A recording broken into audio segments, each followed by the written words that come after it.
warahmatullahi wabarakatuh. Waalaikumsalam. Innal hamdalillah wassalatu wassalamu ala Rasulillah Muhammad bin Abdullah wa ala alihi washabbihi wa ala. Alhamdulillah atas nikmat Allah kita bisa bersilaturahim dan satu kehormatan saya berdiri di hadapan para dai, para asatidz. Tetapi sebagai dai berstandar MUI ini wajib memahami dan mengetahui fatwa-fatwa Majelis Ulama Indonesia. Karena kalau orang sudah mendengar MUI, yang terbayang oleh mereka adalah fatwa. Nah, kita harus tahu bagaimana fatwa MUI itu lahir, bagaimana manhaj dari fatwa MUI, dan apa saja fatwa-fatwa yang sudah kita lahirkan. Baik, saya izin berdiri ya karena biasa di kelas. Baik, hadirin yang dirahmati Allah, saya mulai dari bagaimana fatwa MUI itu ditetapkan. Ada 3 pendekatan yang digunakan oleh Majelis Ulama Indonesia dalam menetapkan fatwa ini. Pertama, apa yang disebut dengan pendekatan qat'i. Apa itu pendekatan qat'i? Pendekatan qat'i ini artinya adalah kalau sudah ada ketentuan nas, kalau kita sebut nas artinya adalah Al-Quran dan Al-Hadis. Kalau sudah ada ketentuan di dalam Al-Quran dan Al-Hadis, di dalam nas, dan ketentuannya itu bersifat qat'i, maka Majelis Ulama Indonesia itu tidak menetapkan fatwa, menyampaikan saja apa yang mansus fil Quran dan Sunnah. Ya, misalnya tidak akan ada fatwa keharaman babi dari Majelis Ulama Indonesia. Karena apa?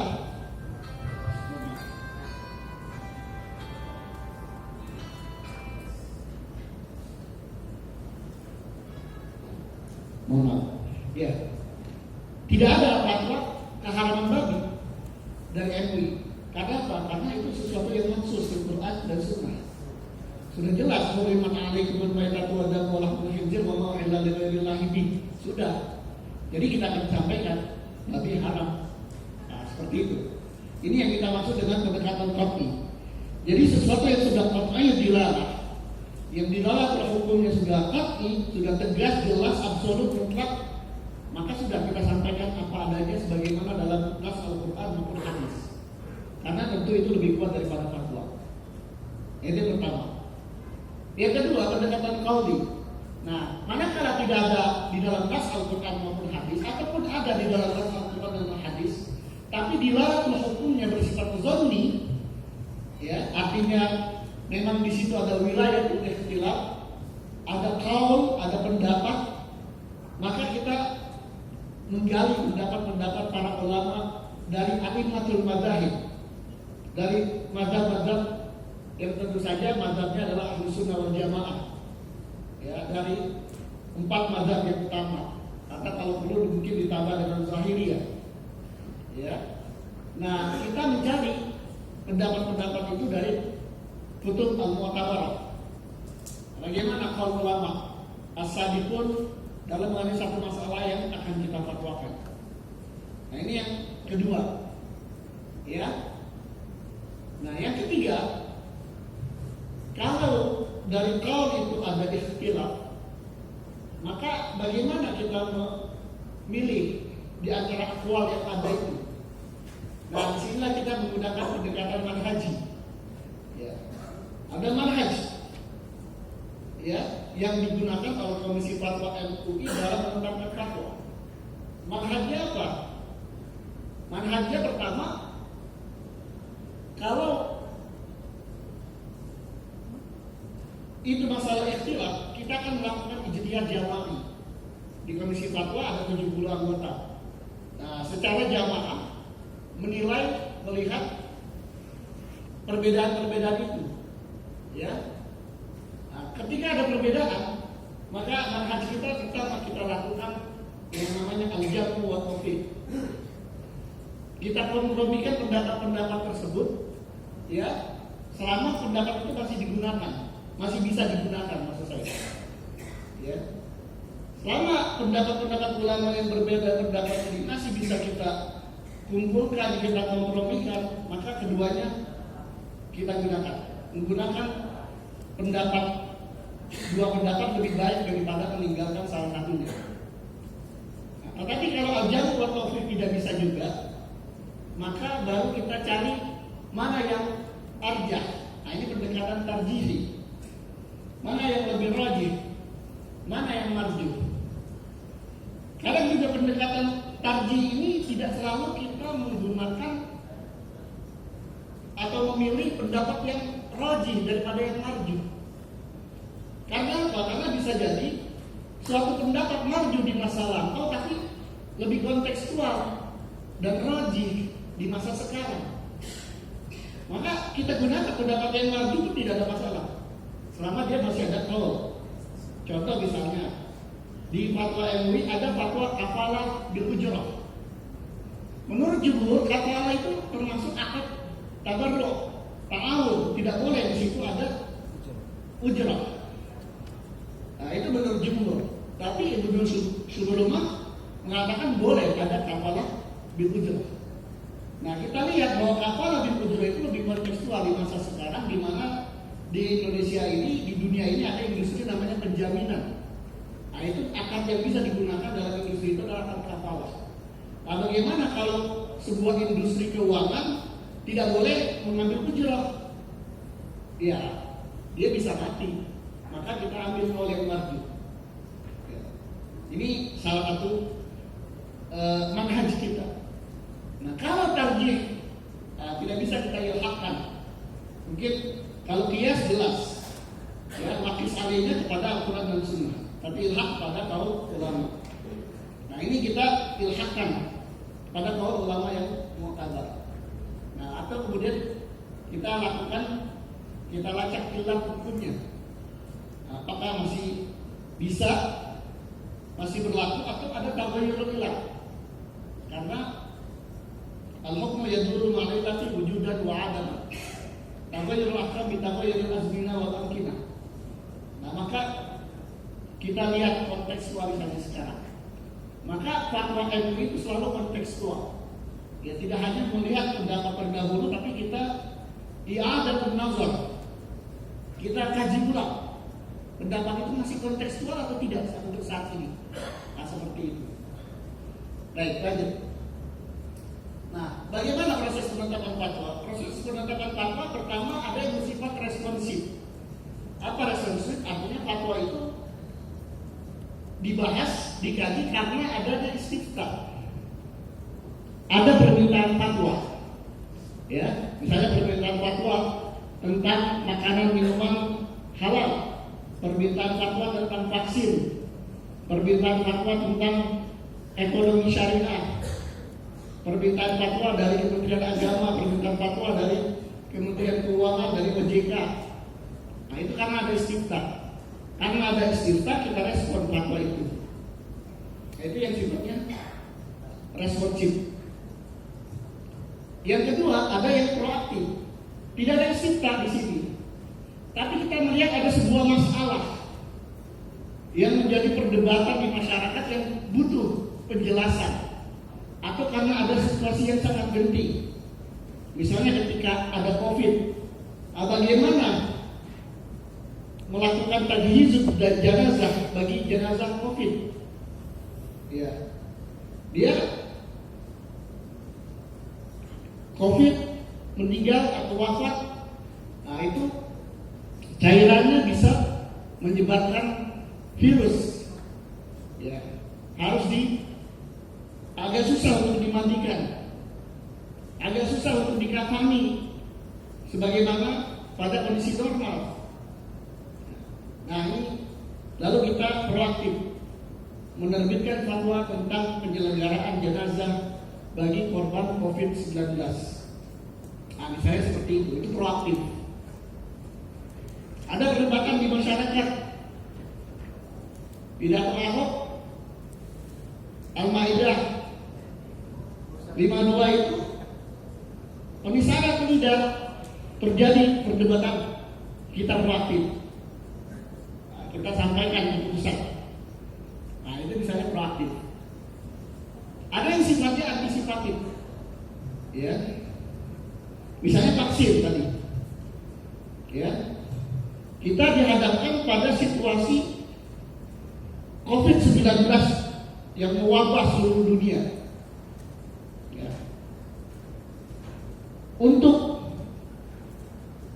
bukan dari COVID belum ada obatnya. Tapi yang bisa dilakukan adalah pencegahan. Dengan cara apa?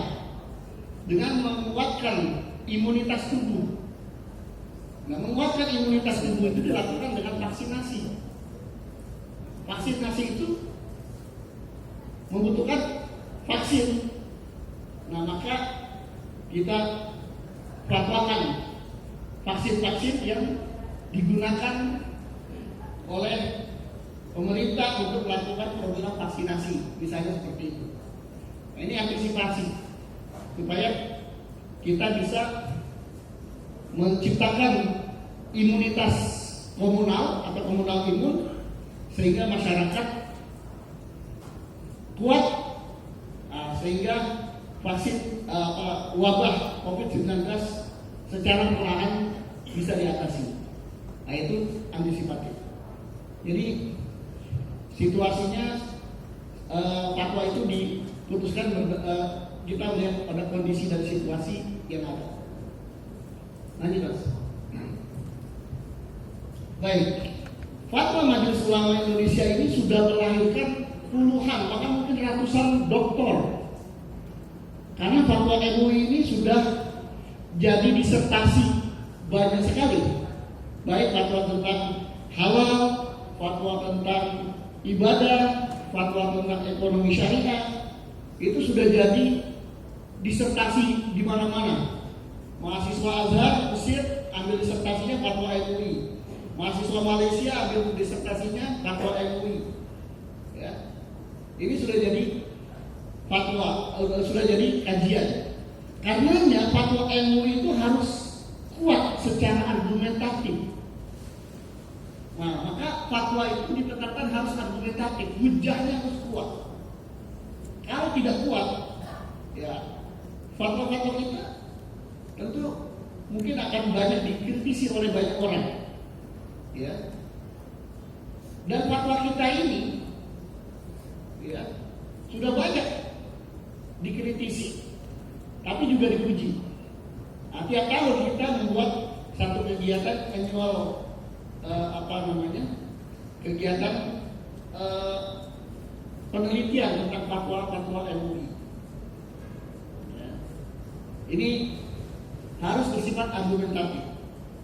Nah, fatwa MUI khususnya misalnya terkait dengan makanan, minuman, obat, dan kosmetik, fatwa-fatwa halal, itu sudah diadopsi oleh lebih dari 57 lembaga halal di seluruh dunia, di 64 negara.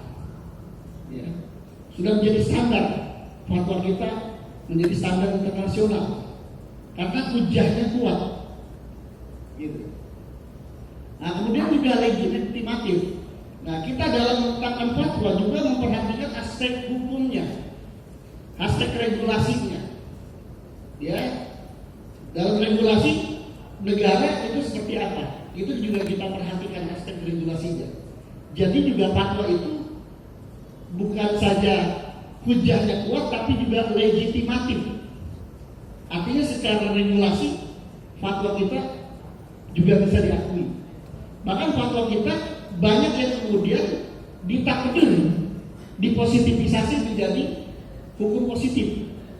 Contoh, kita membuat fatwa pornografi dan pornoaksi, lalu kita perjuangkan kemudian menjadi undang-undang pornografi dan pornoaksi. Nah, itu. Kemudian harus kontekstual tadi, wakilnya. Ya. Makanya kita pendapat ulama yang muktabar yang terdahulu, manakala masih kontekstual kita gunakan. Tapi ketika sudah tidak kontekstual lagi, kita coba lakukan ijtihad ulang. Ya, ada nazar atas pendapat itu. Bisa jadi nilainya sudah berubah. Nah, sehingga kita kontekstualisasikan di masa sekarang. Nah, kemudian aplikatif. Artinya fatwa itu juga harus bisa dijalankan, bisa dilaksanakan. Kalau fatwa itu tidak bisa dilaksanakan, yaitu bukan fatwa namanya. Ya. Nah, kemudian moderat. Inilah yang menjadi manhaj berpikir MUI yang harus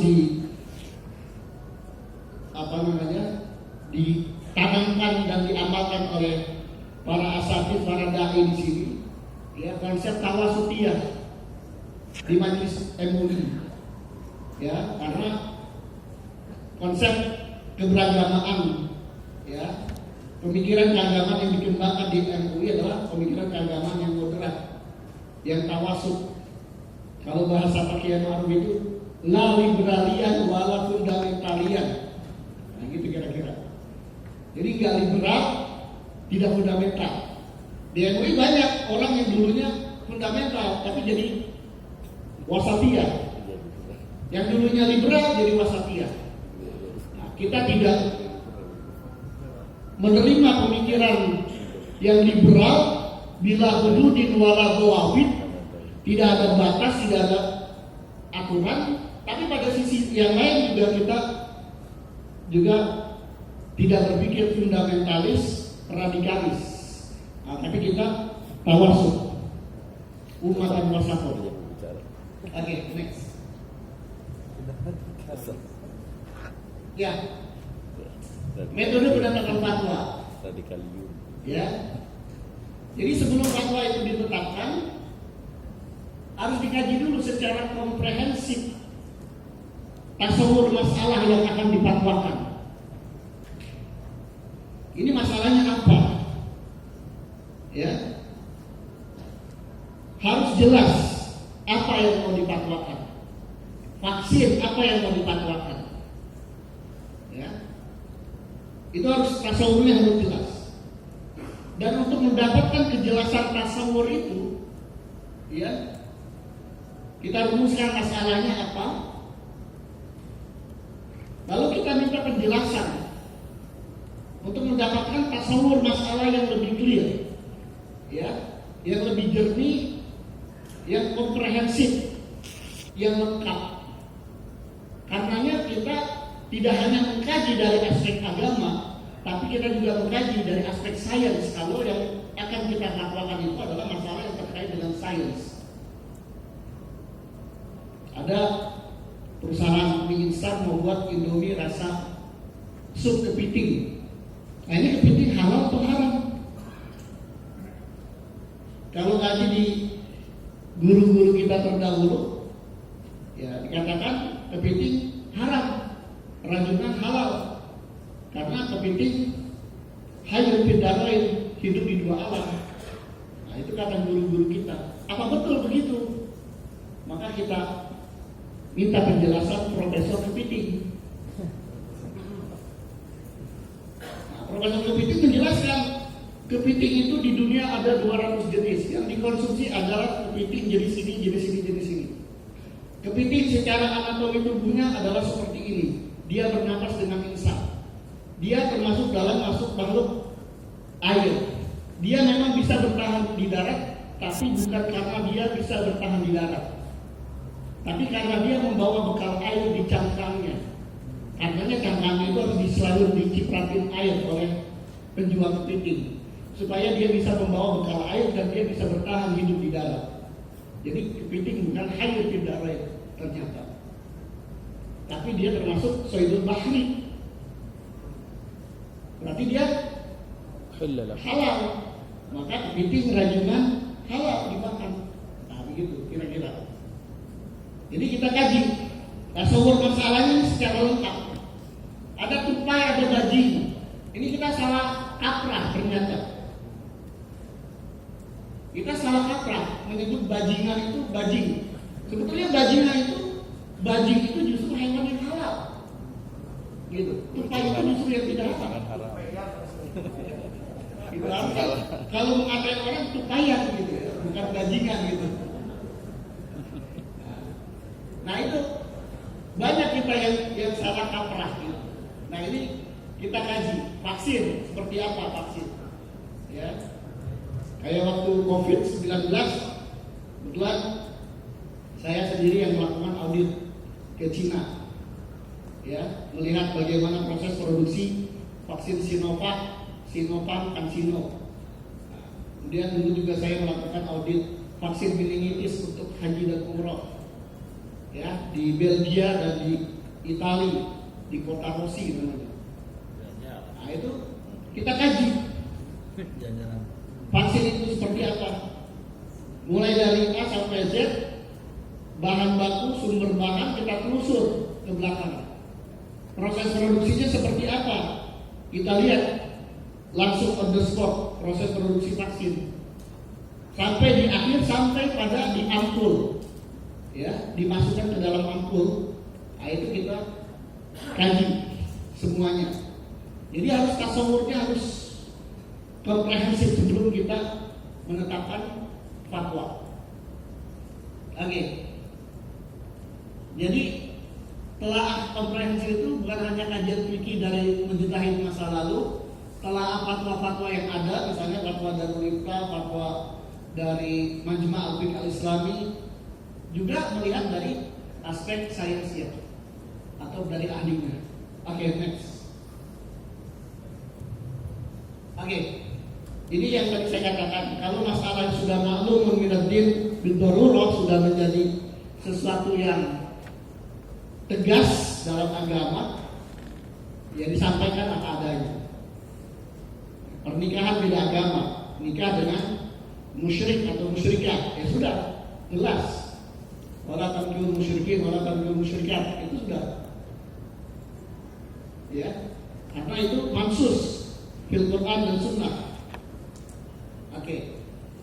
Kemudian ya tadi yang menjadi ikhtilaf dilakukan jamu wa taufik, kemudian dilakukan muqaranah, ya. Lalu dilakukan juga kajian atas masalah itu melalui kajian bayani dan ta'lili.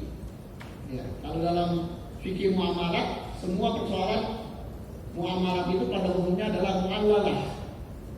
Nah, berarti ada ilatnya. Maka kita gali ilatnya. Masih kontekstual tidak? Atau ada taghayyurul ahkam bi taghayyuril azminah tadi? Ada perubahan ilat hukum atau tidak? Nah, ini kita gali. Baik. Next. Lanjut. Oke. Ya, contoh moderasi dalam berfatwa. Ya. Pertama, seperti saya katakan tadi, kalau ada istilah kita mencoba mencari jalan al-jamu wa taufik, mencari titik temunya. Kalau tidak bisa, maka kita lakukan yang rajih. Tetapi bisa jadi dalam fatwa kita sampaikan apa adanya. Misalnya fatwa tentang bekicot, ya, atau fatwa tentang cacing.